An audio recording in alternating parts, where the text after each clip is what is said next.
రెక్కలొచ్చి గువ్వలు ఎగిరి వెళ్ళిపోయినా గూటి గుండెలో ఇలా ఈటెగుచ్చి వెళ్ళవే.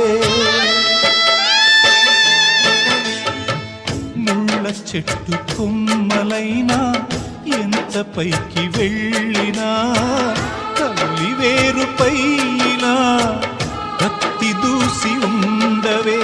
నీరే తన లోకమని బతికిన సోదరుని చాలే ఇక వెళ్ళమని తరిమిన మిమ్ముగని